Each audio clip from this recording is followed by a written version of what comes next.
Halo Bapak dan Ibu Kepala Satuan Pendidikan.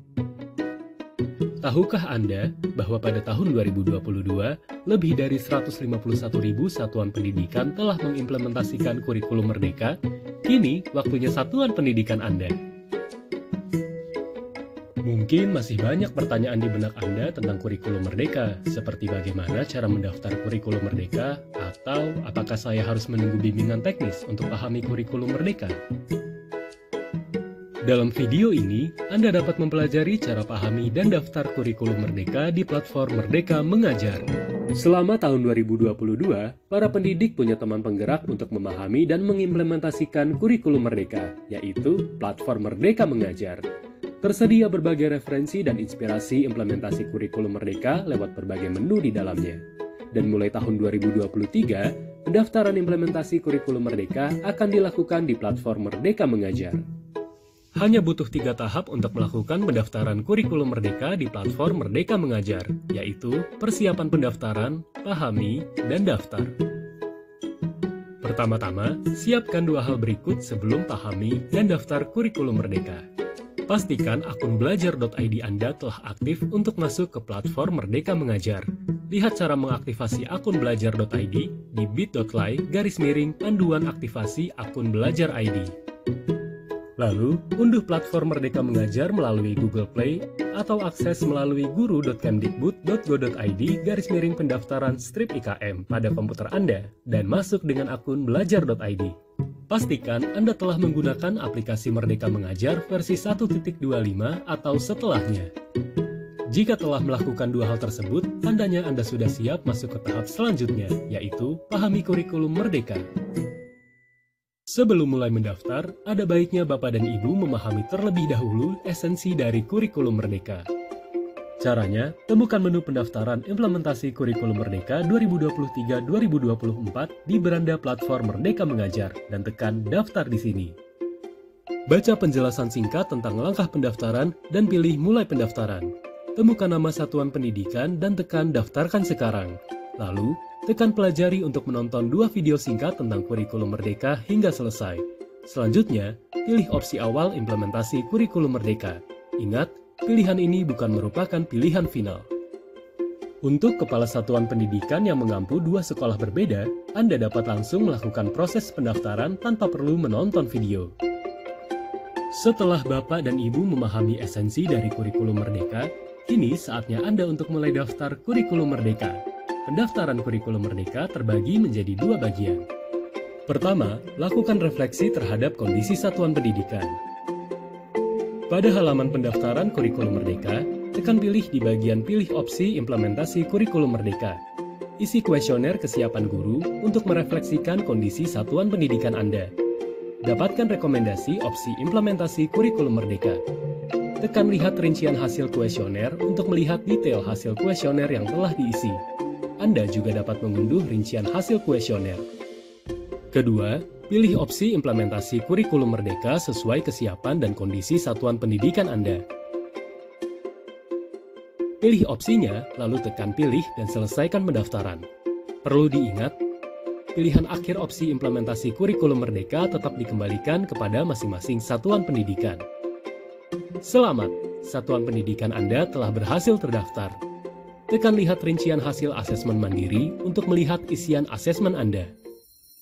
Setelah menyelesaikan langkah-langkah pendaftaran implementasi kurikulum Merdeka, silakan tunggu surat keputusan yang akan diterbitkan oleh Kemendikbudristek di halaman info terkini pada platform Merdeka Mengajar dan laman kurikulum Merdeka di kurikulum.kemdikbud.go.id. Sambil menunggu surat keputusan, Bapak dan Ibu dapat memperdalam pemahaman tentang kurikulum Merdeka dengan mengikuti pelatihan mandiri di platform Merdeka Mengajar. Terdapat 7 topik rekomendasi tentang kurikulum Merdeka yang dapat dipelajari. Namun, Anda bisa memulai dengan topik kurikulum Merdeka dan perencanaan pembelajaran terlebih dahulu. Selain itu, Anda juga dapat perdalam pemahaman tentang kurikulum Merdeka dengan baca kebijakan terkait kurikulum Merdeka pada halaman info terkini dan temukan informasi seputar prinsip dasar dan pengenalan kurikulum pada menu pengenalan kurikulum Merdeka. Jika Anda mengalami kesulitan mengakses halaman pendaftaran, kunjungi bit.ly/alur pendaftaran KM untuk temukan info lengkap seputar alur pendaftaran. Bapak dan Ibu Kepala Satuan Pendidikan, itu dia tahapan dan langkah persiapan pendaftaran, pahami, dan daftar kurikulum Merdeka di platform Merdeka Mengajar. Mari jadikan momentum ini sebagai langkah awal untuk wujudkan pembelajaran berkualitas bagi semua bersama kurikulum Merdeka. Serentak bergerak bersama kurikulum Merdeka, pahami dan daftar di platform Merdeka Mengajar.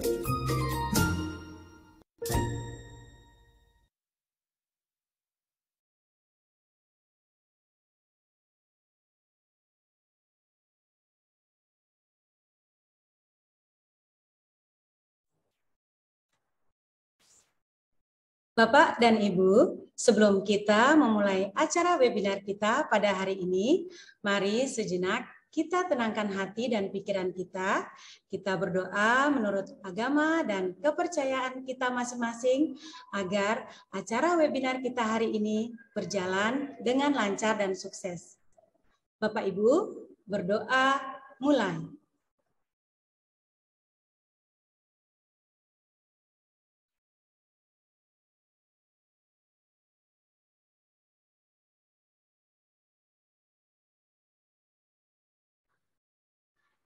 Doa selesai.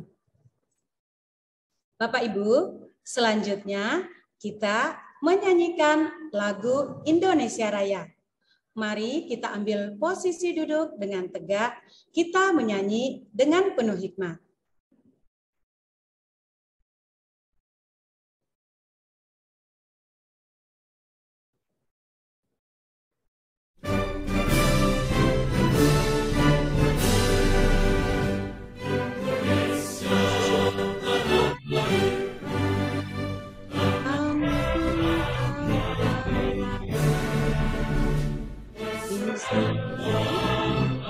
Aku berdua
Baik, Bapak Ibu, selamat siang, salam dan bahagia. Perkenalkan, nama saya Dona Rusdiana Rangkoli. Saya selaku moderator webinar kolaborasi komunitas belajar pada hari ini. Bapak dan Ibu, webinar ini adalah bagian dari kegiatan yang mendukung program Bulan Serentak Bergerak yang diusung oleh platform Merdeka Mengajar. Nah, Bapak Ibu, topik kita hari ini adalah praktik baik diferensiasi pembelajaran. Nah, sebagai pembuka, izinkan saya untuk berpantun. Waktu petang memanen padi, jangan sampai dimakan jalak. Selamat datang di webinar kolaborasi mendukung Bulan Serentak Bergerak. Baik Bapak Ibu, webinar kita kali ini terasa lebih spesial dengan kehadiran dan dukungan dari Dinas Pendidikan Kota Batam yang pada kesempatan kali ini diwakili oleh Bapak Happy Wijan Eik SSPD. Beliau adalah Kasih Kurikulum Distrik Kota Batam. Mari kita sambut bersama-sama sepatah dua patah kata dari beliau. Kepada Bapak Happy Wijan Eik SSPD, kami persilahkan. Terima kasih pada Ibu, sebagai Ibu Dona Rusdiana sebagai moderator. Assalamualaikum warahmatullahi wabarakatuh. Selamat siang, salam sejahtera, salam sehat untuk kita semua. Pertama-tama, kita memanjatkan puji dan syukur kehadirat Tuhan Yang Maha Kuasa karena berkat limpahan berkat kasih karunia dari Tuhan Yang Maha Kuasa kita dapat melaksanakan kegiatan ini dalam keadaan sehat. Yang kami hormati Bapak dan Ibu peserta kegiatan webinar pada Bulan Serentak Bergerak dengan berbagi praktik baik pembelajaran berdiferensiasi yang dilaksanakan oleh komunitas belajar pada kesempatan hari ini. Kami dari Dinas Pendidikan Kota Batam menyampaikan rasa terima kasih dan penghargaan yang setinggi-tingginya atas kegiatan yang dapat dilaksanakan pada sore hari ini. Kegiatan ini sangat baik sekali Bapak dan Ibu untuk memberikan pemahaman kita bersama bagaimana mengimplementasikan pelaksanaan kurikulum merdeka di satuan pendidikan kita masing-masing. Kita ketahui bahwasannya pemahaman kita terhadap kurikulum merdeka, bisa didengar Bapak dan Ibu ya? Bisa Bu ya? Bisa. Pemahaman kita terhadap kurikulum merdeka dapat kita lakukan dengan pembelajaran secara mandiri. Bahwasanya pemerintah kita tidak melaksanakan memberikan pemahaman secara masif dengan mengumpulkan Bapak dan Ibu guru pada suatu kegiatan BIMTEK dan sebagainya, tetapi bagaimana Bapak dan Ibu guru memanfaatkan segala sumber daya yang ada, segala fasilitas yang kita miliki, segala kekuatan dan daya yang kita miliki untuk memahami dalam mengimplementasikan kurikulum merdeka ini untuk pembelajaran di satuan pendidikan kita masing-masing. Kami dari Dinas Pendidikan Kota Batam selalu berupaya memberikan bantuan baik itu moral maupun bantuan semangat kepada setiap insan pendidik yang ingin mengembangkan mengembangkan kompetensi dalam hal bagaimana meningkatkan kemampuannya memahami, mengimplementasikan kurikulum merdeka di setiap pembelajaran pada satuan pendidikan masing-masing. Kita ketahui kurikulum merdeka ini sangat baik sekali Bapak dan Ibu. Kurikulum merdeka ini memberikan pemahaman pada kita bagaimana anak menjadi belajar yang menyenangkan. Bagaimana kita bisa melihat kebutuhan anak dalam proses pembelajaran. Tema pada hari ini tentang pembelajaran berdiferensiasi sangat baik sekali Bapak dan Ibu. Ini memberikan pemahaman kepada kita bagaimana kita dapat mengelola kelas, bagaimana kita dapat menyusun pembelajaran yang baik sehingga setiap anak dengan segala karakteristik yang berbeda-beda itu dapat menerima pembelajaran dengan tujuan-tujuan pembelajaran yang telah kita susun dengan baik. Tujuan-tujuan pembelajaran ini harus kita susun, harus kita terjemahkan untuk setiap anak, sehingga anak-anak kita yang memiliki karakteristik yang berbeda-beda tersebut bisa menerima pembelajaran dengan berbagai metode, dengan berbagai pendekatan yang kita lakukan. Kami memahami, Bapak dan Ibu guru di satuan pendidikan merasakan bahwa kurikulum merdeka ini merubah Bapak dan Ibu harus menjadi pendidik-pendidik yang kreatif. Untuk itu Bapak dan Ibu guru yang belum atau masih merasa nyaman pada zona-zona lama, metode-metode lama akan menjadi suatu kendala ketika memahami bagaimana kita mengimplementasikan kurikulum merdeka.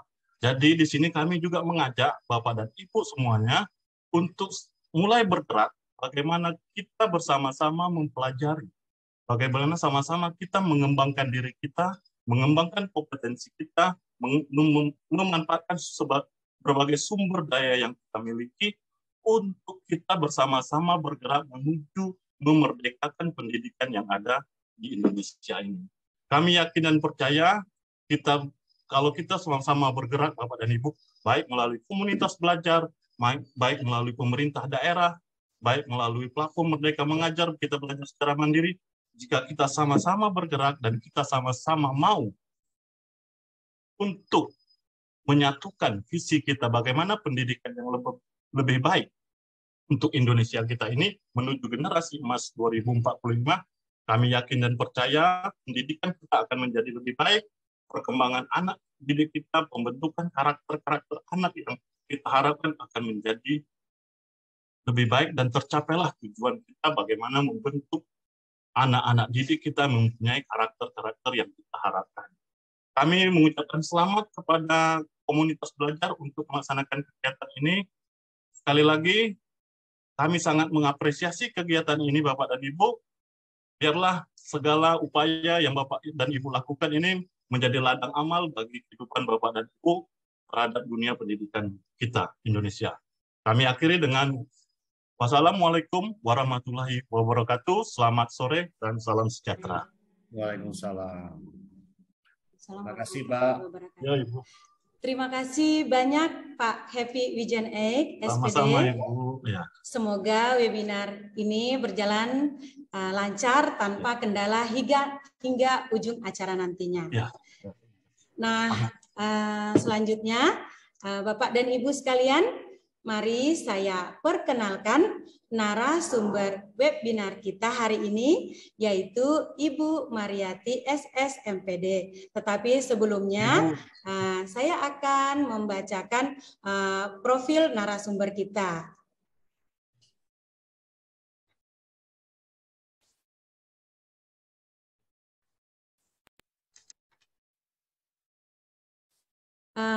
Bapak dan Ibu, di layar telah terpampang ya profil dari Ibu Mariati SS MPD.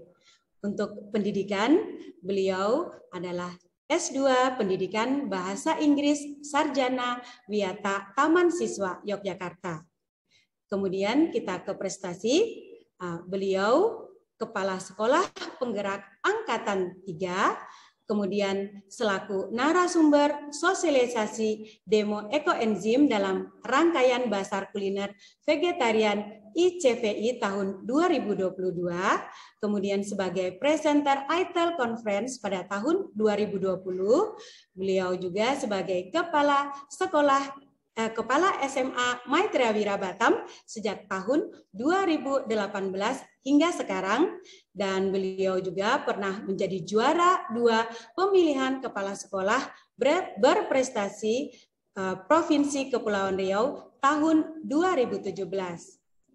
Nah, untuk pelatihan profesional, beliau juga pernah mengikuti ESIF Regional Conference on Higher Education Outlook 2030 Inclusive and Diverse Higher Education in Asia and Europe di bulan September tahun 2021, kemudian di 11 ISOFAL Annual International Symposium of Foreign Language Learning yang diselenggarakan oleh SEAMO Kitab Language pada bulan Oktober tahun 2020.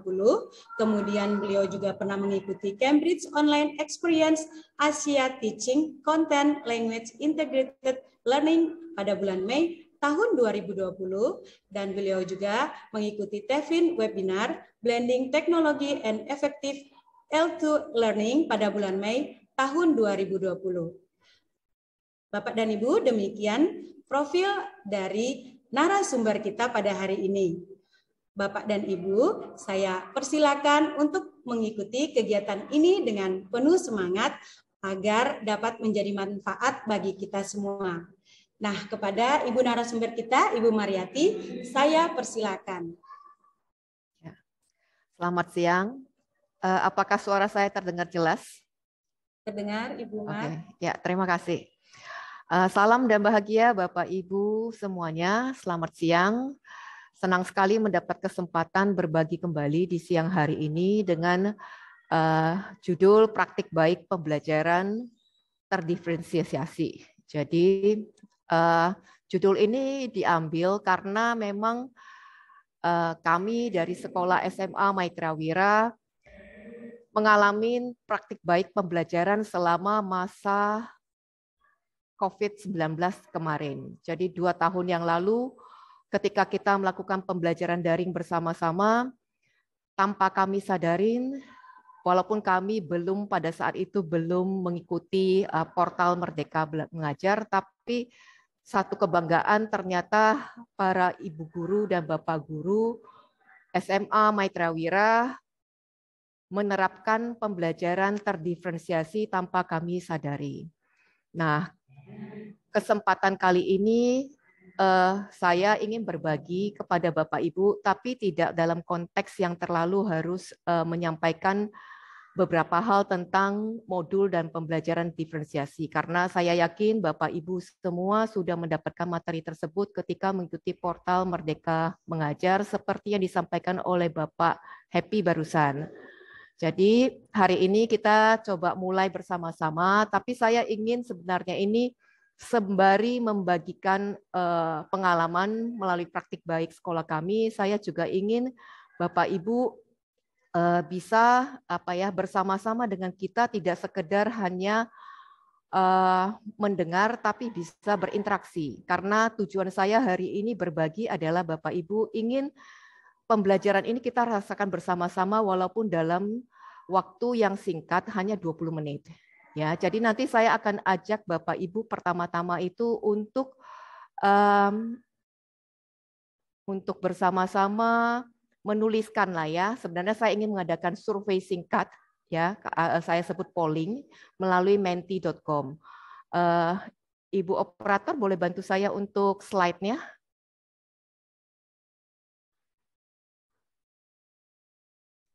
Oke, baik Bapak dan Ibu.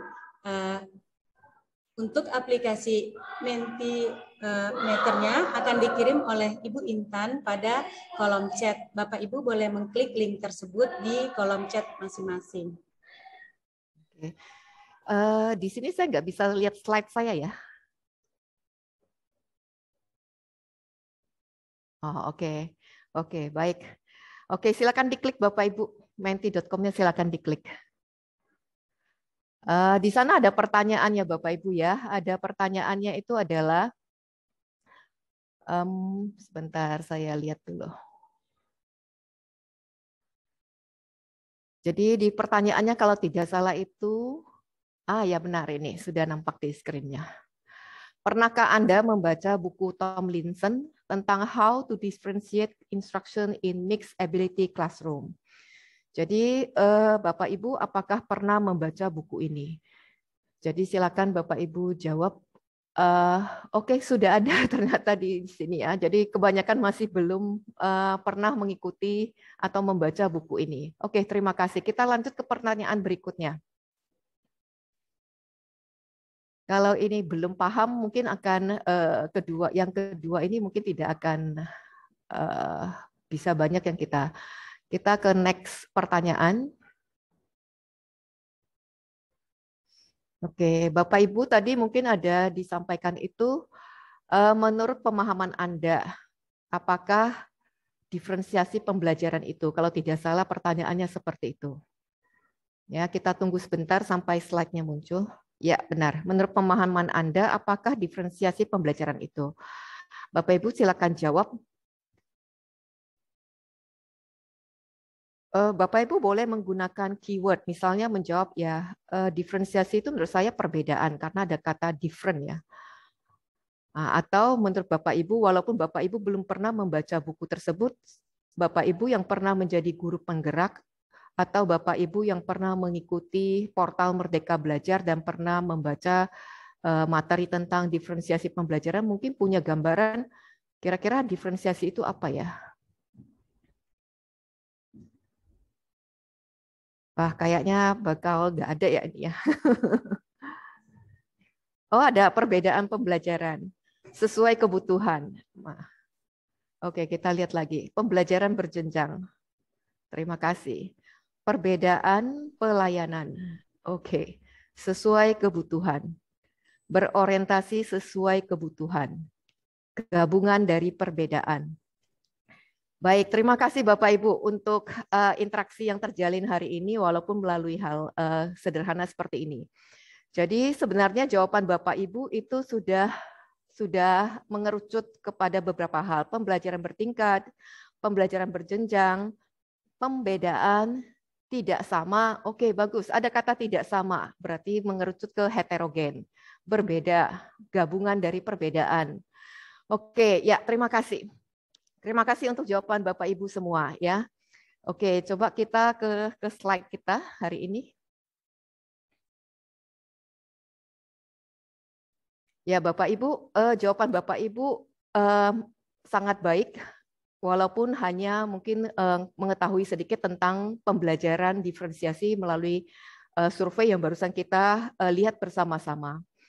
Nah, hari ini kita akan melihat praktik baik, contoh aksi nyata yang sudah kami lakukan, yang mungkin bisa nanti menjadi inspirasi bagi Bapak Ibu untuk lakukan juga di kelas Bapak Ibu sendiri. Kita ke next slide berikutnya.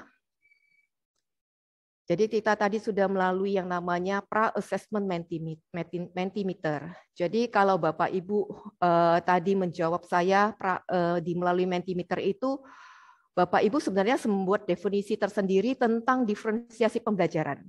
Jadi diferensiasi pembelajaran yang tadi ada disebutkan itu adalah tidak sama. Jadi itu mengerucut ke yang namanya kelas heterogen. Kemudian Bapak Ibu juga menyebutkan tadi pembelajarannya itu berbeda. Benar, berbeda. Oke. Nah, hal-hal seperti ini adalah sepertinya definisi awal tentang diferensiasi pembelajaran. Nah, kita coba lihat kembali slide berikutnya. Jadi tadi itu sebenarnya saya melakukan diferensiasi pembelajaran terhadap Bapak Ibu tanpa Ibu sadari. Oke, Bapak Ibu mungkin saya sebagai guru atau sebagai narasumber hari ini tidak mengenal peserta didik saya hari ini.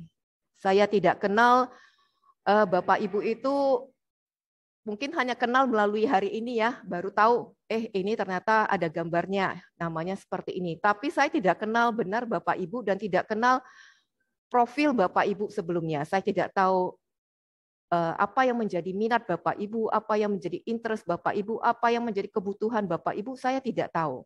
Makanya hari ini saya melakukan yang namanya pra-assessment. Jadi mengidentifikasi peserta didik saya, mengidentifikasi audiens saya. Makanya saya buat pertanyaan tadi itu, pernah nggak baca bukunya? Kalau tidak pernah berarti saya sudah punya gambaran observasi sederhana, oh saya belum kenal nih peserta didik saya. Mereka pada tidak tahu semua tentang literasi, tentang diferensiasi pembelajaran. Nah, yang kedua saya bertanya pada Bapak Ibu, apa itu diferensiasi pembelajaran menurut Anda? Jadi walaupun Anda semua sebagai audiens saya tidak memiliki literasi mendalam tentang hal tersebut, tapi Bapak Ibu semua punya sedikit gambaran dasar diferensiasi itu kayaknya begini deh. Kayaknya begini deh. Ada yang tadi bilang tidak sama. Ada yang bilang tadi itu perbedaan, pelayanan perbedaan. Ada yang mengucapkan perbedaan pembelajaran. Nah, hal-hal tersebut itu adalah informasi awal bahwa Bapak Ibu punya kemampuan atau punya kognisi awal tentang ini. Jadi sama seperti peserta didik kita di sekolah. Mereka juga tidak punya informasi tentang pembelajaran yang akan disampaikan oleh gurunya. Tapi mereka punya karakter-karakter yang bisa mendeteksi kira-kira ibu guru mau sampaikan apa, bapak guru mau sampaikan apa di kelas. Oke, nah kita lihat kembali ke next slide berikutnya. Jadi diferensiasi pembelajaran saya suka menyampaikannya itu dalam bentuk metafor. Metafor itu berarti asosiasi ya Bapak Ibu, memberikan gambaran seperti apa sebenarnya diferensiasi pembelajaran itu. Jadi saya awalin dengan kalimat peran guru dalam diferensiasi pembelajaran. Saya analogikan itu seperti seorang orkestra leader, pemimpin orkestra. Bapak Ibu, kalau kita menjadi pemimpin orkestra, sebuah orkestra itu bisa bagus musiknya, bisa bagus hasilnya kalau ada not-not atau musik-musik yang disatukan dan akhirnya memberikan harmonisasi nada dan suara yang menghasilkan orkestra yang bagus. Jadi ketika saya menyampaikan analoginya kepada orkestra leader, saya mengambil bahwa ternyata seorang orkestra itu menghadapi para pemain musik yang berbeda-beda. Ada yang alat musiknya berbeda satu sama lain. Tapi mereka harus bekerja sama untuk satu harmonisasi nada dan suara orkestra yang dihasilkan supaya dia menjadi bagus dan harmonis. Nah, di sini juga sesuai dengan prinsip dari Ki Hajar Dewantara. Ki Hajar Dewantara dengan filosofinya Ing Ngarso Tungtulodo itu menyampaikan bahwa seorang leader itu harus menjadi contoh, menjadi teladan. Dia harus berdiri di depan memimpin dan membuat tim work-nya itu adalah sebuah tim yang harmonis, sebuah tim yang bagus. Tapi dalam mengharmonisasikan semua hal menuju satu visi yang sama, dia butuh yang namanya teamwork, butuh yang namanya karakter yang berbeda, yang heterogen, yang tidak sama, tapi bisa menghasilkan satu teamwork dengan satu visi yang sama. Lalu yang kedua adalah saya menganalogikan diferensiasi pembelajaran itu, peran gurunya itu sebagai seorang pelatih, seorang coach. Jadi seorang coach itu harusnya berada di tengah, punya tujuan pembelajaran yang jelas, karena dia tahu ya, karena dia kan menjadi seorang pelatih, dia harus punya, kita harus punya tujuan kemana nih. Dia harus bisa berfungsi juga sebagai motivator, memotivasi timnya agar bisa menuju satu hal yang baik yang akan mereka lakukan bersama-sama.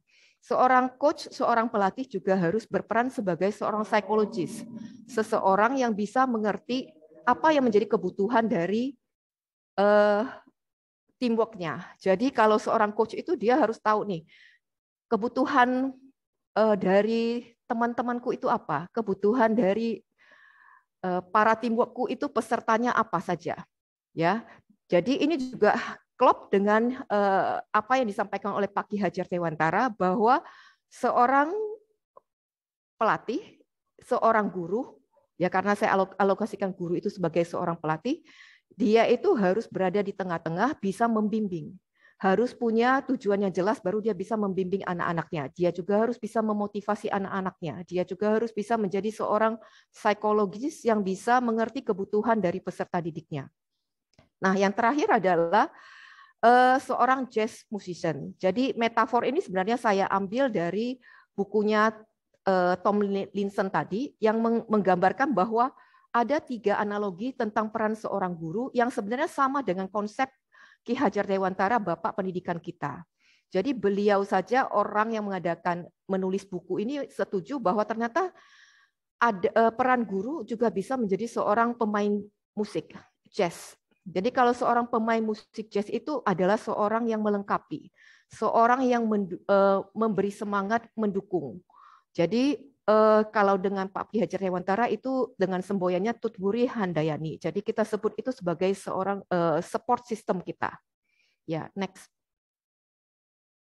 Jadi kalau Pak Ki Hajar Dewantara menyampaikannya itu seorang guru harus di belakang, tapi harus selalu mendorong, memberi semangat, menyemangati peserta didiknya. Nah, tadi kita sudah berkenalan dengan yang namanya apa sih itu diferensiasi pembelajaran melalui analogi yang tadi saya sebutkan.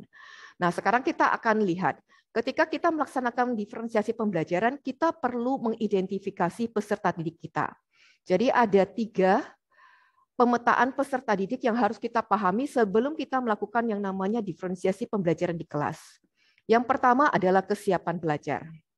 Kesiapan belajar itu saya beri gambarannya sama seperti tadi saya sampaikan Bapak Ibu. Ketika saya hari ini memberikan materi kepada Bapak Ibu, saya itu harus mengetahui sampai sesiap mana peserta audiens saya hari ini. Makanya saya berikan 2 pertanyaan di awal yang berbentuk pra-assessment. Jadi ketika kita mengidentifikasi peserta didik kita, itu kita bisa gunakan beberapa tools, beberapa alat yang saya sebut itu bisa berbentuk observasi sederhana, bisa mengajukan pertanyaan seperti itu, tapi memberikan gambaran kepada kita sebagai guru sampai sejauh mana anak-anak kita siap menerima materi kita. Oke, nah itu bentuk kesiapan belajar. Yang kedua adalah, jadi kalau kesiapan belajar itu kita sebut dengan readiness, itu menyangkut content knowledge. Ya, sejauh mana, kalau di kurikulum Merdeka kita sebutnya assessment diagnostik. Jadi kita harus diagnosa dulu, anak kita itu kira-kira yang paham itu mana. Karena kan kelas kita kan pasti beda-beda ya, ada yang nangkapnya cepat, ada yang anak yang slow learner, cara menangkap pembelajarannya tidak cepat. Jadi itu bagian dari kesiapan belajar. Kalau dalam Tomlinson itu menggambarkan bahwa kesiapan belajar itu bisa seperti equalizer. Equalizer itu Bapak Ibu pernah memakai amplifier. Kalau di amplifier itu biasanya ada setelan volume low, middle, high. Maksudnya suaranya bisa dikecilin, bisa disedangin, bisa dibesarin. Anak-anak kita juga seperti itu. Jadi ada anak-anak kita yang hanya punya pemahaman dasar atau foundation. Ada yang sudah sifatnya transformation, yang sudah bisa lebih mendalam, tapi belum mendalam sekali. Lalu kita juga bisa melihat ada anak-anak kita yang kadang dia pemahamannya itu masih belum konkret. Dia baru bisa memahami sampai bentuk konkret, tapi belum menuju ke abstrak. Nah, hal-hal seperti inilah yang kadang menjadi pemetaan peserta didik yang harus kita pahami. Jadi kalau Tomlinson itu membuatnya itu adalah, ayo kita lihat dulu anak kita itu levelnya di mana tuh. Ya, jadi apakah levelnya sama semua atau levelnya itu banyakan yang kira-kira nggak ngerti. Sama seperti ketika saya memberikan pertanyaan kepada Bapak, ternyata saya tahu, Bapak Ibu nggak pernah baca buku itu. Banyak yang masih nggak pernah. Jadi ketika pertanyaan saya kedua itu, saya sudah melihat, apakah yang kedua ini sama sekali nggak punya gambaran? Ternyata punya gambaran. Jadi itu adalah pemetaan sederhana yang saya lakukan. Bentuk pemetaan itu kita bisa lakukan tools yang berbeda. Tadi saya mengambilnya dengan melalui observasi dan pertanyaan. Bapak Ibu bisa menggunakan platform Google Form yang bentuknya sudah lebih terstruktur. Itu silakan saja. Lalu yang kedua adalah pemetaan peserta didik melalui minat belajar. Jadi minat belajar ini sama. Saya ambil contoh minat belajar itu misalnya dalam teks bahasa Indonesia. Kalau bahasa Indonesia di SMA kita belajar yang namanya prosedur teks. Jadi kalau prosedur teks itu tentu guru akan menyampaikan materi bahwa prosedur teks itu seperti ini. Ada tahapan-tahapan yang harus dilakukan oleh kalian sebelum kalian menyampaikan apa yang menjadi tujuan pembelajaran atau apa yang menjadi produk kita hari ini. Biasanya kita beri contoh. Jadi kalau di prosedur teks itu contoh-contohnya itu adalah kita harus menyebutkan tahapan-tahapannya. Misalnya ya, membuat kue. Nah, Kalau anak kita disuruh belajar prosedur teks, minat mereka beraneka ragam. Ada yang mungkin suka memasak. Dia bisa membuat prosedur teks yang sifatnya dengan kondisi minat dia di memasak. Cara memasak nasi. Step pertama, tuang air.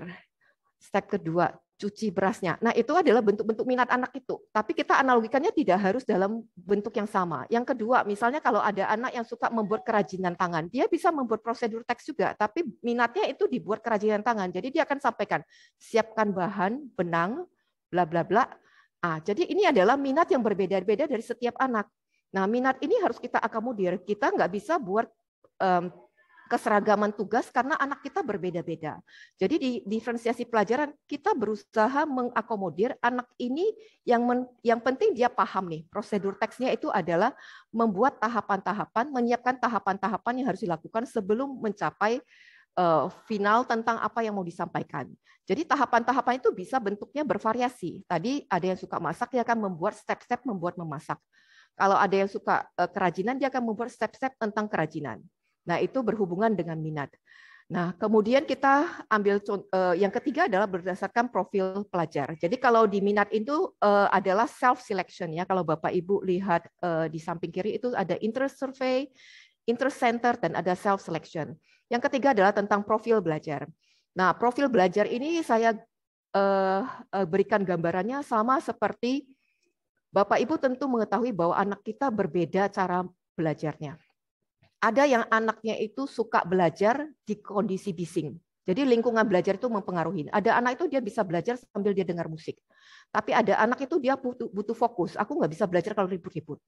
Ada anak itu dia suka jalan-jalan, baru dia bisa ngerti. Dia nggak bisa duduk, disuruh duduk, menghafal, dia nggak bisa. Ada anak dia lebih suka jalan-jalan, membaca, tapi dia ngerti, dia jadi paham dan dia lebih bisa mengingat dengan cara seperti itu. Jadi profil belajar itu menyangkut cara peserta didik kita menerima materi pembelajaran. Jadi caranya itu juga berhubungan dengan lingkungan belajar dia, berhubungan dengan gaya belajar dia. Oke, next kita lihat lagi. Jadi tadi kita sudah identifikasi peserta didik kita. Kalau kita sudah punya gambaran identifikasi pemetaan peserta didik kita, kita masuk pada strategi.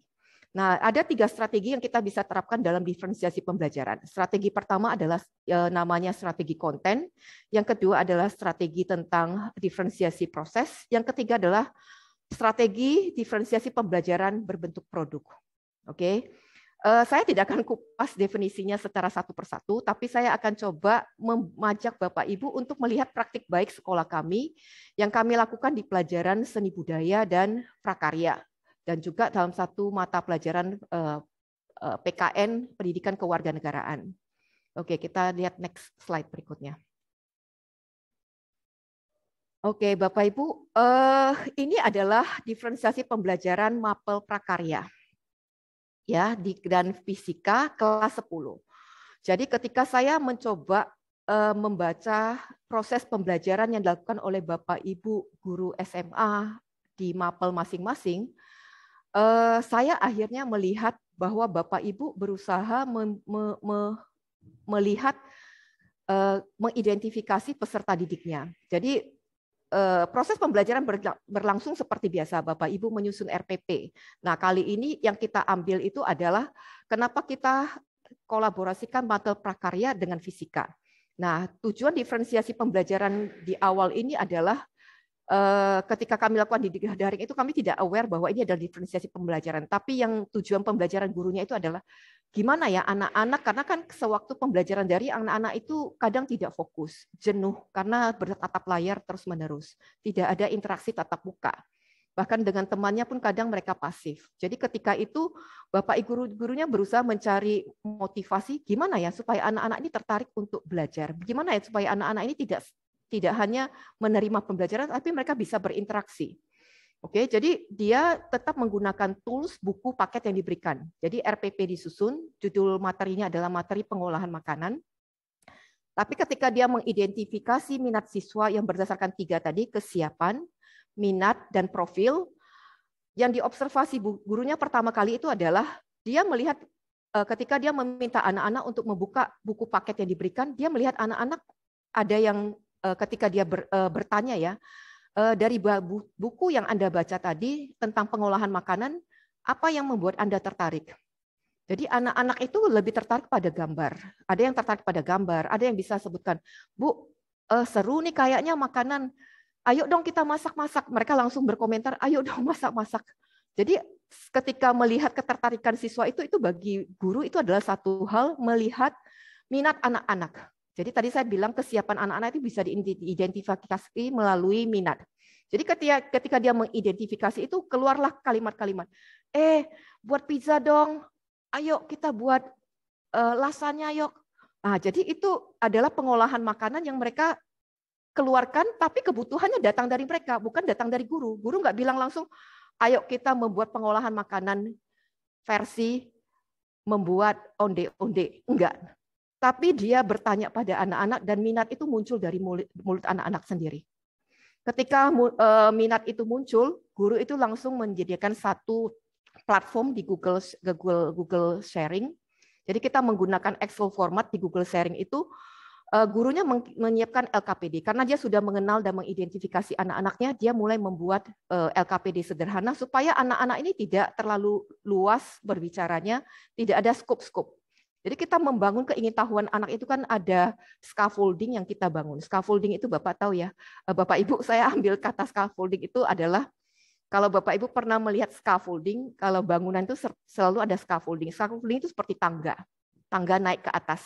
Ya, nah tangga ini adalah bagaimana kita membangun pengetahuan anak-anak dari yang berbeda, yang heterogen. Ada yang pengetahuannya dasar, ada yang pengetahuannya sudah lebih konkret, lebih abstrak dia bisa tahu. Mungkin kalau tadi ketika gurunya menyampaikan pengolahan makanan yang ada di benak dia itu general banget gitu ya, pengolahan makanan apa. Tapi begitu anak-anak itu mulai menyampaikan minat mereka, sudah mengerucut. Mengerucut itu ada yang mau suka lasanya, ada yang suka panna cotta, ada yang suka spaghetti. Jadi gurunya langsung mengerucutkan ke satu hal, pengolahan makanan dari internasional. Nah, dari internasional ini anak-anak itu dia buat satu Google Sheet. Oke, kita lihat internasional itu negara mana saja. Oke, jadi dibuatlah LKPD sederhana yang akhirnya membangun pengetahuan anak-anak baik dari segi nama makanan, cara mengolahnya, dari negara mana, dan akhirnya yang terakhir itu anak-anak browsing sendiri. Jadi gurunya ini tidak lagi perannya memberikan materi. Jadi anak-anak berusaha mencari tahu karena minatnya sudah dapat tuh. Oh, aku suka buat spaghetti. Jadi dia berusaha mencari tahu spaghetti itu cara buatnya gimana. Jadi sudah ada platformnya di Google yang tinggal dia search, dia buatlah nanti panduan-panduan teks prosedurnya apa-apa saja. Ya, jadi itu diarahkan oleh gurunya melalui platform Google Sharing yang sederhana. Jadi setelah itu diferensiasi minat tadi kita sudah, diferensiasi konten. Nah, masuklah gurunya itu kepada strategi. Nah, yang dia masuk itu adalah konten pembelajaran. Konten ini untuk anak SMA kita tidak berikan lagi. Kenapa? Karena anak SMA itu kecenderungannya adalah tidak perlu diberitahu. Tidak perlu diberitahu kenapa? Karena sumber belajar mereka bisa searching sendiri. Jadi yang di Google Sheet yang dibuat oleh guru itu akhirnya menjadi satu platform anak-anak mencari tahu sendiri. Bukan lagi guru memberitahu. Jadi guru tidak lagi menjadikan slide, oh ini loh pengolahan makanan bla bla bla, tidak lagi. Karena kalau seperti itu anak-anak tidak berminat. Mereka kalau yang suka kebetulan materinya cocok sama dia akan suka, tapi kalau tidak suka dia tidak akan tertarik. Jadi strategi konten ini baik karena akhirnya guru ini bisa bisa menemukan minat anak dan kontennya disusun oleh anak-anak sendiri dengan panduan yang sudah dibuat oleh gurunya. Saya tidak tahu di slide berikutnya saya tampilkan nggak ya Google Sharing-nya. Coba kita lihat slide berikutnya. Wah, kayaknya enggak. Mohon maaf ya Bapak Ibu ya, kayaknya tidak ditampilkan karena kemarin memang saya ada insert sekali lagi tapi tidak kita tampilkan. Jadi kalau tidak ditampilkan saya tidak tahu Bapak Ibu bisa mendapatkan gambaran dari saya yang penyampaian saya tidak ya. Nah, kita masuk ke SAT yang kedua lagi. Yang kedua ini ada kolaborasi diferensiasi MAPEL, PKN, dan SBK. Kalau tadi itu hanya pelajaran sebenarnya ada prakarya, tapi kebetulan gurunya sama mengajar prakarya dan fisika. Tapi kalau sekarang yang saya mau masuk ini, tadi itu hanya contoh strategi pembelajaran berbasis konten. Yang saya mau paparkan berikutnya ini adalah strategi diferensiasi pembelajaran berdasarkan mata pelajaran PKN dan SBK. Jadi di pelajaran SPK dan PKN sama. Latar belakang membuat guru untuk membuat diferensiasi pembelajaran adalah anak-anak tidak termotivasi untuk belajar karena setiap kali gurunya masuk selalu pemberian slide tentang mata pelajaran yang bersifat teoritis dan konsep. Ya, walaupun gurunya itu berusaha memberikan pembelajaran bersifat penyampaian materi melalui YouTube. Tapi di SBK biasanya kita ada 4 seni ya. Jadi di SBK itu biasanya ada seni rupa, seni teater, seni musik, satu lagi itu seni kriya. Oke. Nah, di keempat mapel ini ketika Bapak gurunya masuk ke kelas, dia berusaha memetakan. Jadi memetakan anak-anak itu, mengidentifikasi peserta didiknya melalui Google Form. Coba tuliskan kalian suka belajar seni itu seni apa? Apakah kalian suka menyanyi? Jadi itu dikategorikan ke seni musik. Apakah kalian suka gambar-gambar? Ya, dikategorikan oleh. Jadi itu dibuat oleh anak-anak dengan bahasa mereka sendiri.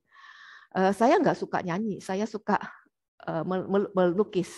Jadi itu membuat gurunya akhirnya harus mengidentifikasi siswanya sesuai dengan kebutuhan siswanya. Jadi terlihatlah beberapa anak. Ada yang bilang, ya saya tidak suka nyanyi, tidak suka ini, tapi saya suka berakting. Nah itu diplotkanlah gurunya, diklasifikasikanlah ke seni teater. Lalu setelah guru SBK ini mengidentifikasi siswanya, dia bicara dengan guru PKN. Ayo, saya rasa kalau kita buat ulangan atau kita buat tugas, itu anak-anak itu rentan sekali copy and paste. Rentan juga nyontek karena kita lagi daring. Jadi buat apa kita capek-capek koreksi, toh nilai anak-anak itu semua kadang bagus-bagus semua. Rata-rata waktu daring itu bagus semua. Jadi itulah yang membuat guru berdua ini akhirnya bercoba berkolaborasi. Yuk kita buat pembelajaran di mana nanti asesmennya di akhir itu tidak berbentuk hal yang seragam atau sama. Kita coba sesuaikan dengan minat mereka. Oke, jadi di PKN tidak mudah. Kenapa? Karena di PKN itu banyak sekali ketika pas materinya itu masuk itu adalah mengenai hak dan kewajiban. Nah, di awal-awal gurunya juga akan menyampaikan materinya lebih kepada bentuk abstrak dan teori. Jadi hak dan kewajiban definisi menurut John Locke adalah apa? Itu dilakukan oleh guru. Tapi anak-anak bisa mencari karena kan mereka sudah standarnya SMA ya. Jadi mereka tinggal membaca buku, mencari jawaban. Awal-awal itu tidak mudah untuk membangun diferensiasi pembelajaran. Tapi ketika sudah ada pemetaan dari guru SBK-nya ini, mereka berdua mencoba mengintegrasikan mata pelajaran mereka dan mencari sinkronisasi bagaimana ya nanti asesmennya tidak lagi kita hanya bersifat hafalan sementara, tapi anak-anak mau belajar. Anak-anak juga senang belajar karena asesmennya itu sesuai dengan minat mereka. Jadi ketika pelajaran PKN-nya lebih dikembangkan lagi, masuk definisi, masuk lagi kepada hal-hal pemahaman bagaimana Anda menerapkan hak dan kewajiban Anda ketika Anda adalah statusnya sebagai pelajar pada waktu pembelajaran daring ini. Nah, ketika itu guru PKN berusaha membangun pemahaman metakognitif mereka. Jadi tidak lagi sifatnya hafalan. Jadi mereka menyampaikan, oh saya ketika belajar daring itu sebenarnya ngantuk. Tapi kewajiban saya adalah, saya paham, kewajiban saya adalah seorang pelajar. Ketika saya ngantuk, saya tahu kewajiban saya itu saya harusnya berusaha untuk fokus. Lalu apa yang menjadi hak kalian? Jadi mereka juga sebenarnya memberikan keluhan. Wah, waktu pembelajaran daring susah karena kami tidak mendapatkan hak kami. Guru-guru gonta-ganti apps, ada yang pakai aplikasi ini, ada yang pakai aplikasi ini, sehingga kami jadi kesusahan karena laptop penuh, apalagi kalau yang pakai handphone penuh, ada yang pakai WhatsApp, ada yang belajarnya pakai Google Classroom. Jadi hal-hal seperti ini tentu adalah tanpa kita sadarin dan tanpa disadari oleh guru PKN-nya itu mempolakan lingkungan belajar anak-anak yang saya sebut tadi itu adalah profil belajar anak. Jadi anak-anak kebingungan. Lalu kita sebagai guru apakah harus membiarkan kebingungan itu? Lalu guru-guru ini bekerja sama. Oke, karena mereka sudah menyampaikan beberapa hal dan informasi survei yang itu bisa dijadikan sebagai pra-assessment kami, akhirnya guru PKN dan SBK bekerja sama. Anak-anak sudah memahami kondisi ini. Di pelajaran terakhir, pemahaman tentang harmonisasi hak dan kewajiban sebagai pelajar, itulah dibuat sinkronisasinya dan disinergikan dengan pelajaran SBK. Di pelajaran SBK, anak-anak menyampaikan bahwa harmonisasi antara hak dan kewajiban mereka pahami. Walaupun guru tidak bisa maksimal memberikan pembelajaran dengan aplikasi yang berbeda, anak-anak masih mengerti bahwa mereka punya kewajiban. Jadi refleksi diri itu tumbuh.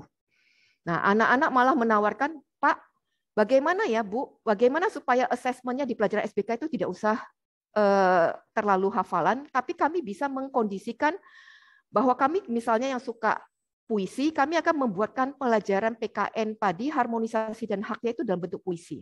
Jadi anak-anak ini ketika di pelajaran SBK, mereka membuat puisi dan vlog. Ada yang juga membuat lagu. Jadi harmonisasi antara hak dan kewajiban dikonotasikan diwujudkan dalam diferensiasi produk lagu Dunia Satu Keluarga oleh anak-anak. Tapi dia suka lagu, jadi dia buatnya produknya, Pak, saya mau nyanyi aja lah. Kan itu mencerminkan hak dan kewajiban, harmonisasi hak dan kewajiban, tapi dalam bentuk lagu. Nah, itulah salah satu hal yang anak-anak mengembangkan pengetahuan mereka tidak sebatas hanya pada konsep yang diberikan oleh guru. Jadi harmonisasinya hak dan kewajiban itu tidak hanya pada tahap sekolah, tahap masyarakat, bahkan anak-anak bisa gambarkannya itu dalam bentuk lagu yang sudah mereka pelajari di sekolah dan menjadi bagian dari visi misi sekolah. Nah, itu mungkin gambaran praktik baik yang kami lakukan. Jadi Bapak Ibu, kalau Bapak Ibu ingin tahu lebih banyak, sebenarnya Bapak Ibu nanti saya bisa coba memberikan buku ini kepada Bapak Ibu. Jadi buku ini judulnya adalah Integrasi Teknologi dalam Pembelajaran Daring Guru-guru di Indonesia. Jadi Bapak Ibu yang tertarik, mau kasih ke siapa ya? Nanti ini Bu dari komunitas Kombel SD Maitrawira yang mengatur dah. Ya, jadi ini adalah bentuk bahwa Bapak Ibu, terima kasih Bapak Ibu mau belajar hari ini bersama saya. Saya sangat mengapresiasi sekali Bapak Ibu mau menyempatkan diri hanya 20 menit mendengarkan saya. Kalau Bapak Ibu ingin mengenali pembelajaran diferensiasi lebih baik lagi, Bapak Ibu boleh memiliki buku ini. Saya akan berikan buku ini kepada panitia untuk bisa diberikan kepada Bapak Ibu yang membutuhkan. Cuman slotnya terbatas ya Bapak Ibu, hanya 2. Ya, jadi terima kasih sudah memberi saya kesempatan hari ini. Coba kita lihat, sepertinya slide saya sudah berakhir toh. Oh, 2 lagi. Oke, ya ini sebenarnya penutup Bapak Ibu. Jadi diferensiasi pembelajaran itu adalah solusi atas. Jadi ketika saya melakukan praktik baik, sebenarnya ini bukan praktik baik saya Bapak Ibu, ini praktik baik dari guru-guru saya, tapi saya coba sinergikan dengan diferensiasi pembelajaran.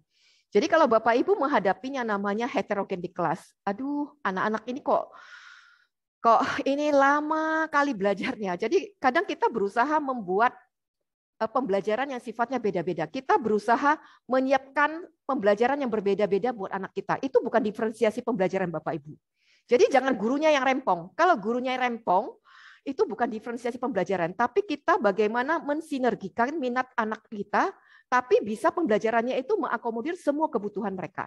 Tapi kalau gurunya yang sibuk membuat, oh untuk si A karena dia nggak bisa yang dasar, kita bedakan dah ulangannya, ya nggak bisa, itu rempongnya guru nanti. Jadi diferensiasi pembelajaran itu bukan berarti mendiferensiasikan apa ya tugasnya, tidak Bapak Ibu.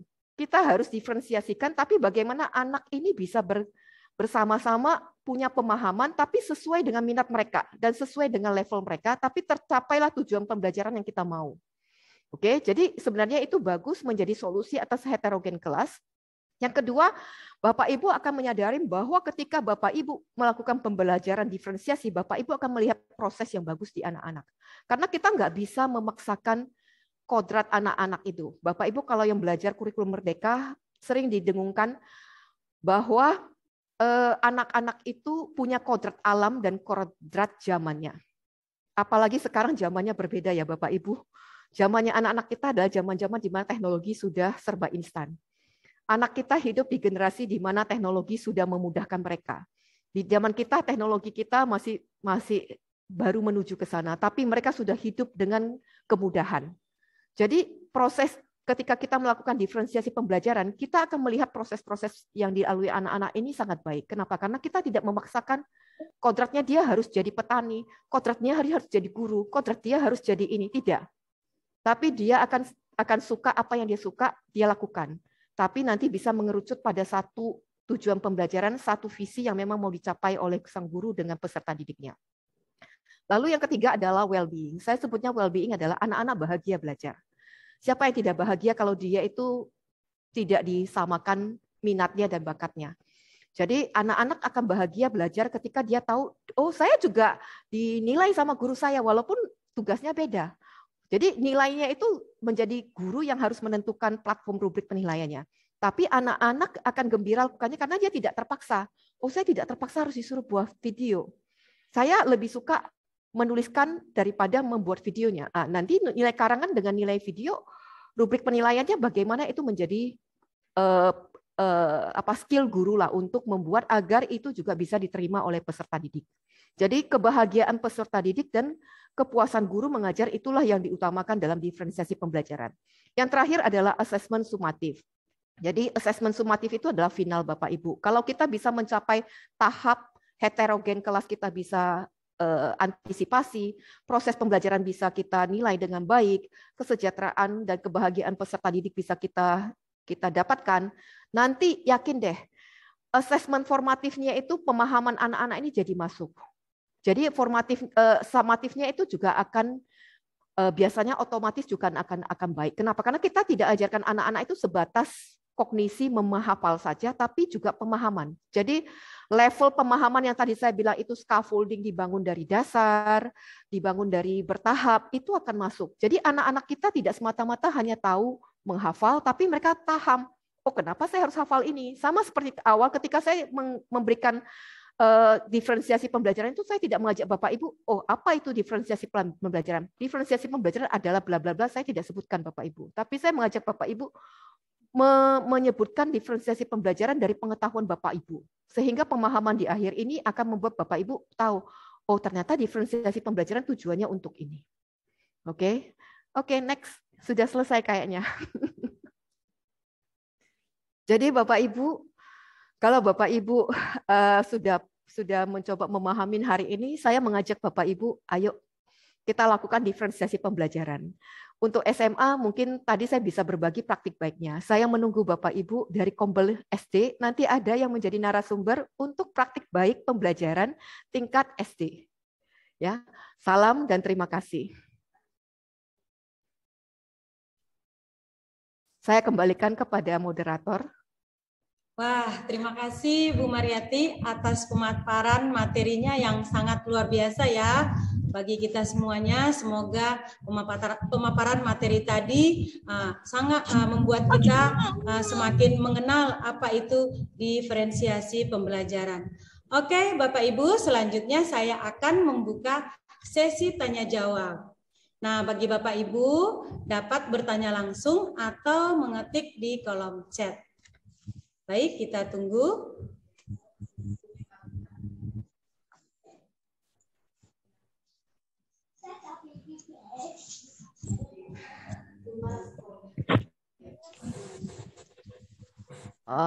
Oke, baik. Kayaknya di chat sudah ada nih dari Ibu Metalia. Izin bertanya Bu, apakah pembelajaran diferensiasi dikolaborasi pembelajaran yang telah Ibu paparkan sampai tahap evaluasi dan asesmen?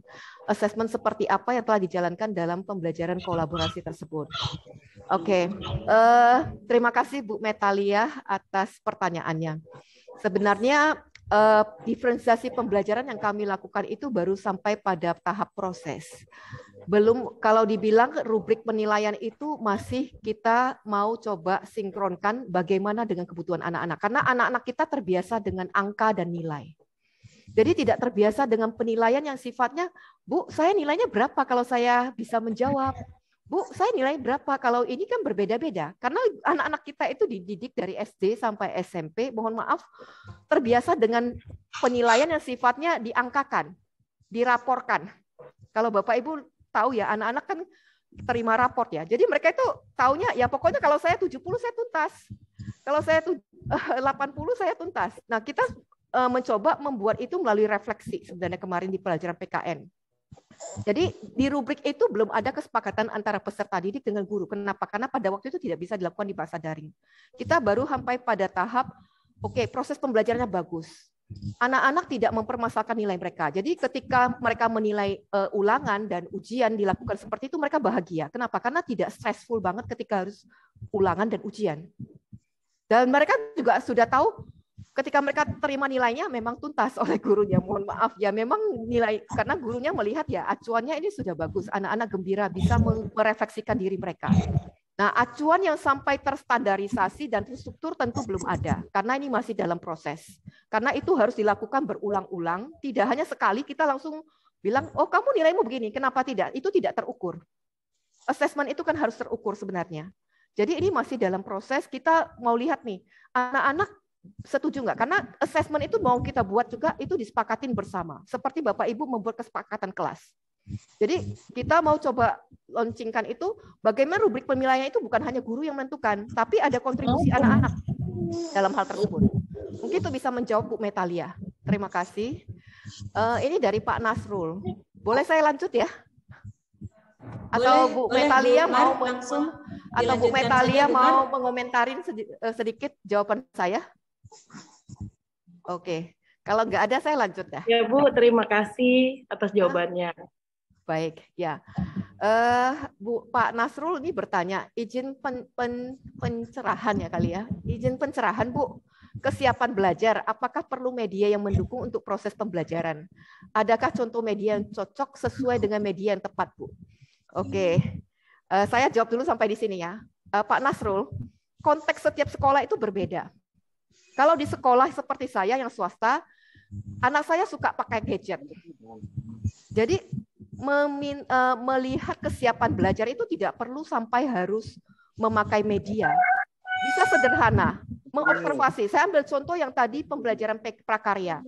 Itu hanya sederhana, pakai textbook. Tapi dari textbook itu gurunya berkomunikasi dengan anaknya. Jadi tahu, anak-anak suka ini, suka makanan internasional. Nah, jadi itu menjadi salah satu hal yang diminat ya. Itu tidak di kesiapan belajar, tapi diminat. Tadi kita suruh melihat identifikasi peserta didik itu poin kedua ada bisa diminat. Kalau di kesiapan biasanya memang harus terukur. Jadi biasanya kita adakan matrikulasi Bapak Ibu. Jadi itu nggak mudah. Nggak mudah, kenapa? Karena itu perlu persiapan. Kalau Bapak Ibu yang, saya ambil contoh pelajaran bahasa Inggris. Kalau di pelajaran bahasa Inggris, reading, membaca dan vocabulary mereka berbeda-beda. Tapi di bahasa Inggris kita punya buku yang biasanya, oh ini untuk anak-anak yang grade-nya 4. Jadi dia kasihlah teks yang grade-nya 4. Tapi kalau untuk anak-anak yang bahasa Inggrisnya sudah bagus, dia bisa membapakan buku yang grade-nya 8. Tapi bacaannya, temanya sama. Pemahamannya sama, karena ujung-ujungnya. Cuman vocabulary yang digunakan dalam teks itu berbeda-beda. Kalau anak yang sudah tinggi, itu dia bahasanya sudah kalimat yang tidak lagi. Saya ambil contoh, kata sophisticated di dalam bahasa Inggris itu artinya canggih. Tapi kalau untuk anak yang grade-nya agak kurang, itu dia nggak pakai kata teksnya itu sophisticated, tapi dia pakai kata modern. Jadi kata-kata seperti ini berpengaruh pada anak-anak karena berpengaruh pada level pemahaman mereka. Ya, jadi kalau di pelajaran bahasa saya nggak tahu itu kata-kata juga kata-kata yang diberikan pembendaharaan kata juga termasuk salah satunya. Apakah ada media yang tepat? Media yang tepat itu adalah guru memahami anaknya menggunakan media yang mana. Saya tidak bisa menyampaikan, oh media yang bagus ini enggak. Karena konteks Bapak Ibu berbeda dengan konteks sekolah saya. Konteks Bapak Ibu yang di pulau, yang di pedalaman, yang tidak di kota, itu akan berbeda konteksnya. Jadi media contoh media yang harus didukung itu, lihatlah apa yang menjadi tadi 3 hal tadi. Apa yang menjadi kesiapan anak, apa yang menjadi minat anak, apa yang menjadi profil anak-anak, apa yang menjadi profil belajar mereka. Jadi itu yang Bapak Ibu nanti sesuaikan. Lalu berikutnya ini, apakah Mapel Bahasa Indonesia dan IPS bisa dikolaborasi diferensiasi book? Bapak Ibu harus duduk bersama ngobrol dulu. Bahasa Indonesia dan IPS, materi apa yang bisa kita dudukkan bersama? Terus terang kemarin itu saya juga bingung ya. SBK belajar seni. Yang ini belajar PKN. Kok bisa kolaborasi gitu loh. Ya, jadi ada kolaborasi yang itu nggak saya yang susun Bapak Ibu. Bukan kurikulum pemerintah yang susun, tapi Bapak Ibu duduk berdua, CP-nya, capaian pembelajarannya kemana, yang bisa kita sinergikan. Jadi itu akan membuat anak-anak lebih bahagia belajar, tidak terstandarisasi dengan kondisi asesmen yang hanya tertulis terus-menerus. Ya, jadi itu mungkin bisa saya sampaikan seperti itu. Ya, terima kasih. Banyak nih pertanyaannya ya. Oke, kita coba lihat lagi. Maaf Bapak Ibu kalau saya terskip ya, karena ini ada 9-10 messages, jadi saya klik saja. Apa semua materi pelajaran bisa diajarkan dengan cara diferensiasi? Misalnya pelajaran menghafal kosakata bahasa Inggris. Bagaimana contoh diferensiasinya? Oke. Apakah semua pelajaran bisa diajarkan secara diferensiasi? Ini jawabannya Bapak Ibu. Saya kembalikan kepada Bapak Ibu yang menjadi guru. Oke, tapi saya mengerti Bapak Ibu, tidak mudah untuk Bapak Ibu mencari inspirasi. Kalau Bapak Ibu mau tahu, kita itu terbiasa mencontoh praktik baik dari guru-guru sebelumnya. Jadi kalau Bapak Ibu ingin tahu, contohnya Bapak Ibu harus banyak baca PMM, ikut webinar, lihat praktik baik sekolah-sekolah lain. Mana tahu cocok sama Bapak Ibu. Ya ini kebetulan cocok sama saya. Saya bisa sampaikan sama Bapak Ibu, tapi saya tidak yakin ini cocok di tingkat SD. Oke, kalau di kosakata bahasa Inggris, apakah misalnya menghafal bahasa Inggris? Saya bisa ambil contoh kalau menghafal bahasa Inggris. Kalau kita mau mengajarkan kosakata, kita kan akan pertama kali itu punya materi awalnya dulu. Kan nggak mungkin kosakatanya melebar kemana-mana. Jadi misalnya kosakata tentang shape and color, ya. Color itu bisa kita kasih tahu, atau shape itu banyak. Kenapa? Karena minat anak ini kan kalau dia bicara tentang warna atau bicara tentang bentuk, dia itu bisa asosiasikan kemana-mana. Ada anak itu dia bilang itu hijau itu adalah pohon. Kenapa? Karena pemahaman dia itu selama di rumah atau di sekeliling dia itu banyak pohon, tapi warna hijau itu kental bagi dia. Jadi kalau dia nampak hijau itu dia bilang pohon tuh, bisa saja. Ya kan? Nah, jadi inilah yang harus kita pahami. Kalau Bapak Ibu mau mengambil menghafal bahasa Inggris, tahu dulu minat anak ini di mana. Dia suka apa? Oke, nanti bisa Bapak Ibu nanti sinkronkan dengan materi Bapak Ibu. Kayak tadi saya bilang, ketika mau membuat anak-anak ini suka belajar prakarya tentang pengolahan makanan. Padahal kalau ketika anak-anak tahu, aduh, buka lagi bab sekian, pengolahan makanan, panjang sekali itu mereka sudah ini, tapi ketika ibu gurunya bilang tidak apa-apa, kalian baca dulu 1 halaman, lihat sampai halaman kedua yang ada gambar. Nah mereka terusin sampai ke sana, bahkan ada anak yang tidak lihat teksnya langsung ke gambar, terus dia sudah senang, dia langsung berkomentar. Nah itu adalah bentuk-bentuk minat yang sudah kita identifikasi. Nah Bapak Ibu ketika belajar bahasa Inggris, Bapak Ibu identifikasi dulu anak ini suka baca apa. Ya saya nggak bisa bilang ya, karena Bapak Ibu sendiri yang lebih mengenal kelas Bapak Ibu. Jadi exploring itu perlu. Kalau Bapak Ibu tidak pernah tahu, Bapak Ibu hanya memberikan materi, ya yang suka itu cuma Bapak Ibu sendiri. Ya kan? Anak yang terima itu mungkin satu dia sama kesukaannya dengan kita, dia akan ikut kita. Kalau yang nggak suka ya kita kasih pun dia pun nggak ngerti-ngerti. Mohon maaf. Ya ada kalian bisa seperti itu Bapak Ibu. Jadi memang butuh kepiawaian Bapak Ibu berinteraksi dengan anak-anak, mengetahui apa yang mereka sukai. Karena mengajar itu terus terang ya Bapak Ibu, kita jadi guru mereka, jadi mama mereka, jadi segalanya lah ya Bapak Ibu ya. Jadi luar biasa Bapak Ibu guru hebat. Oke, kita lihat lagi. Jadi contoh diferensiasinya bagaimana? Ya Bapak Ibu nanti coba ya, contohnya pasti Bapak Ibu bisa hasilkan. Saya hanya bisa memberi contoh Bapak Ibu. Kalau saya beri contoh, Bapak Ibu laksanakan, tidak sesuai dengan konteksnya, Bapak Ibu bilang itu gagal. Padahal sebenarnya bukan gagal, tapi kita belum kenal anak kita. Jadi konteks saya itu yang saya paparkan itu mungkin sukses di tempat saya, tapi tidak sukses di tempat Bapak Ibu. Kenapa? Karena konteksnya beda. Karena pelajar saya, ya seperti ini modelnya. Pelajar Bapak Ibu belum tentu begitu, karena Bapak Ibu yang lebih tahu mereka itu bagaimana, ya. Oke, kita lihat pencerahan. Oke, terima kasih Pak Nasrul kalau itu membantu. Ibu Lia, apa saja yang harus dievaluasi untuk pembelajaran diferensiasi? Yang harus dievaluasi pertama-tama itu pra-assessment dulu Bapak Ibu. Saya nggak tahu bagaimana kita harus memulainya. Kalau tadi saya memulainya ketika mengenal Bapak Ibu sebagai peserta didik saya hari ini, saya memulainya dengan pra-assessment, dengan observasi sederhana, memaparkan pertanyaan. Bapak Ibu kalau mau mengenal anak itu tidak cukup sebenarnya hanya setahun.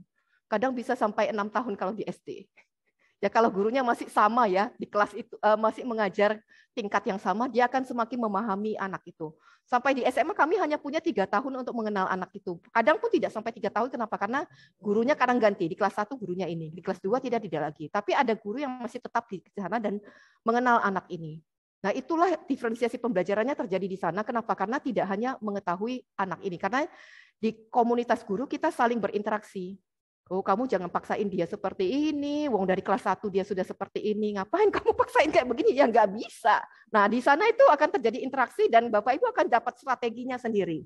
Jadi evaluasinya apa? Evaluasinya ya sama-sama. Bapak Ibu ya harus sering ngobrol sama teman sekelas gitu ya. Kalau ngajar kelas ini ya cari teman-teman yang ngajar di kelas itu. Kira-kira kalau dia hadapin anak ini sama nggak sama perasaannya dengan saya? Ya, kalau sama berarti ada cara yang kita bisa, ayo kita gandengan tangan, kita hadapin anak ini. Gimana caranya ya? Jangan Bapak Ibu hadapin sendiri-sendiri. Bapak Ibu hadapin sendiri-sendiri, kasihan anak itu. Anak itu makin stres, terus terang, makin stres.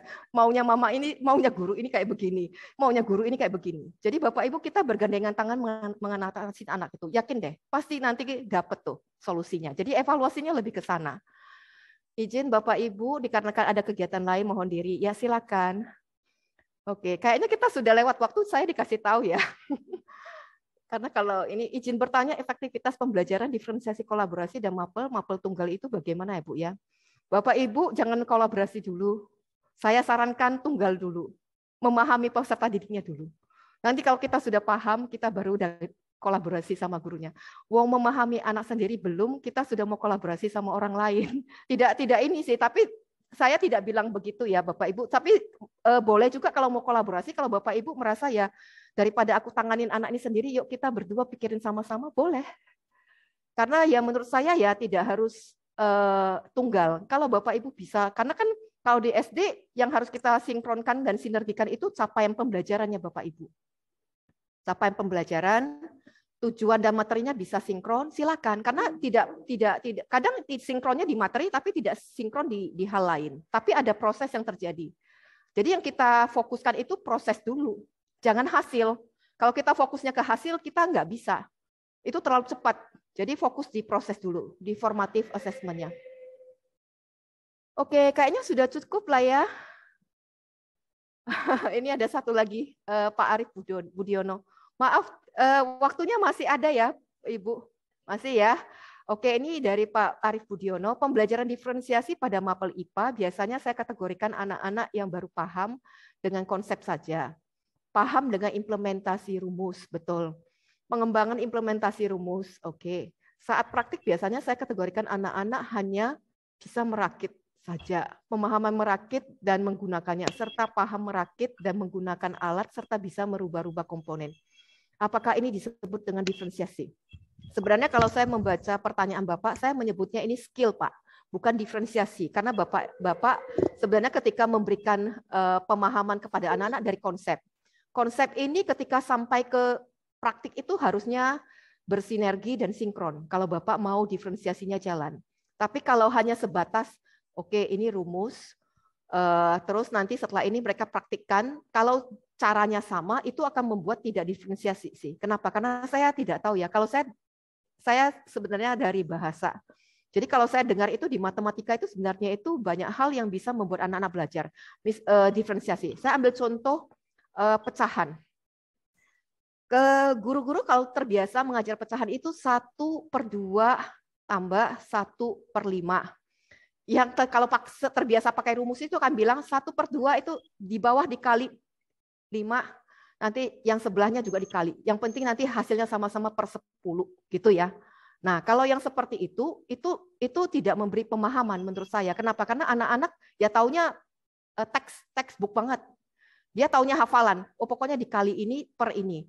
Nah, kalau yang sifatnya diferensiasi, ya Bapak Ibu yang tahu kalau anak ini memang dia sudah ngerti, dari konsep dia sudah ngerti, Bapak Ibu boleh langsung ke rumus. Tapi kalau di konsep awalnya dia nggak nangkep, konkretnya saja dia nggak nangkep, Jadi kalau ada anak-anak dia nggak bisa abstrak, dia harus ke konkret dulu. Kita harus pakai gambar pizza dulu. 1/2 itu bagaimana? 1/5 itu bagaimana kalau ditambah. Jadi kita satukan gambarnya, baru dia dapat pemahamannya. Nah, itu ada anak seperti itu. Itulah yang saya sebut tadi equalizer, Bapak Ibu. Equalizer itu ada low sama high itu beda. Jadi kayak gini, konkret sama abstrak dia nggak dapat. Kalau Bapak kasih konsep, dia nggak bisa nangkap konsepnya. Dia harus dikonkretkan dulu dengan benda. Nah, itu yang tadi saya bilang. Ya, jadi pertanyaannya, apakah seperti ini bisa disebut diferensiasi? Saya belum bisa bilang itu diferensiasi sih Pak, karena Bapak mengajarkannya terpisah-pisah. Kalau itu ketika saya membaca kalimat Bapak di sini itu saya merasa Bapak ngajarinnya terpisah-pisah, tapi fokus pada skill keterampilan, ya, dan pengetahuan. Jadi kalau fokus pada pengetahuan, selesai pengetahuan ini dia bisa, harus disinkronkan dengan ini. Jadi pemahaman itu nggak mudah membangun pemahaman. Itu kalau kita sebut adalah hands-on experiential learning. Jadi harus hands-on. Hands-on itu artinya ya harus harus dianalogikan supaya anak dapat bentuk konkretnya baru bisa diabstrakkan. Kalau ada anak dia fast learner dia bisa langsung dapat abstraknya. Oh begini. Kalau anak yang unggulan dia bisa. Tapi kalau anak yang agak kurang dia nggak bisa. Dia harus dikasih contoh-contoh yang banyak dulu. Ya, mungkin itu jawaban saya untuk Pak Arif ya tadi ya. Oke. Habis. Oke ya. Terima kasih. Oke, baik. Ya, makasih Bapak Ibu. Saya senang sekali hari ini berbagi. Kualitas pertanyaannya luar biasa. Itu hebat. Berarti Indonesia ini maju dah. Bapak Ibu harus semangat untuk memajukan Batam juga nanti. Oke, terima kasih. Baik, Bu Mar. Kita tanya lagi ya, sekali lagi. Apakah masih ada yang ingin bertanya, Bapak Ibu? Oke, baik Bu Mar. Sepertinya sudah tidak ada lagi yang ingin bertanya. Nah, selanjutnya Bapak Ibu, kita buka sesi foto bersama. Oh, ini ada spin dulu ya Bapak Ibu sebelum kita dapat buku ya. Ya, sebelum kita kita melakukan sesi foto bersama, kita spin dulu akan diundi untuk buku yang dibagikan oleh Ibu Mariati. Oke, silakan Ibu operator.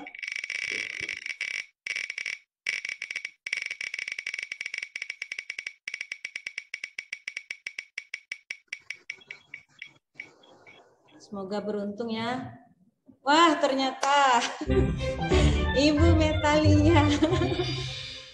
Ibu Metalia, masih ada satu lagi ya. Semoga beruntung ya, Bapak yang jauh di dekat benua Australia. Kepulauan Aru. Coba mudah-mudahan Bapak Nasrul ya. Oh, ternyata Bapak Afi. Bapak atau Ibu Afi ya? Oke.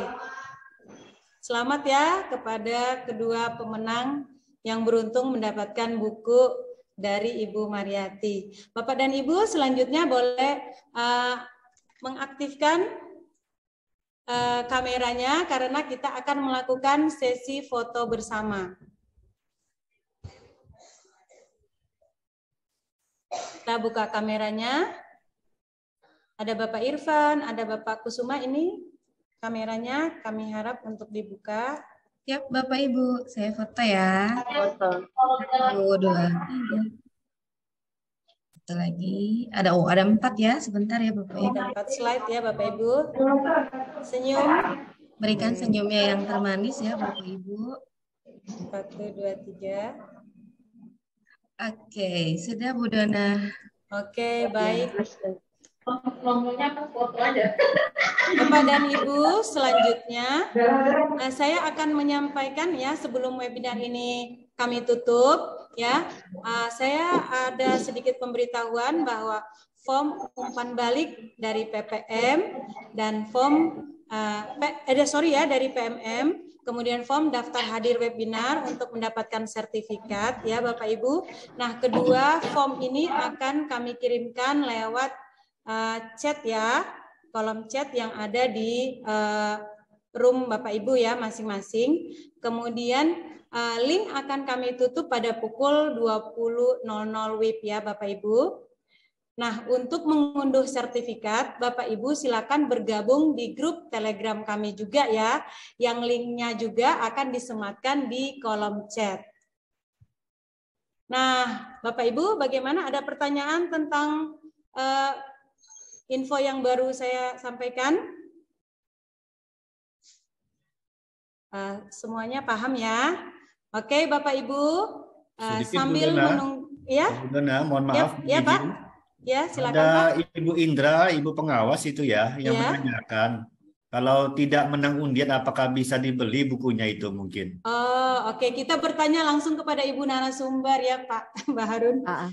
Makasih Ibu pengawas, saya senang sekali kalau baru bagi bukunya. Untuk Ibu pengawas gratis saja nanti. Oke. Ibu pengawas juga akan mendapatkan. Nanti tinggal dikirim alamatnya kepada Ibu Intan. Oke, terima kasih Ibu. Terima kasih banyak.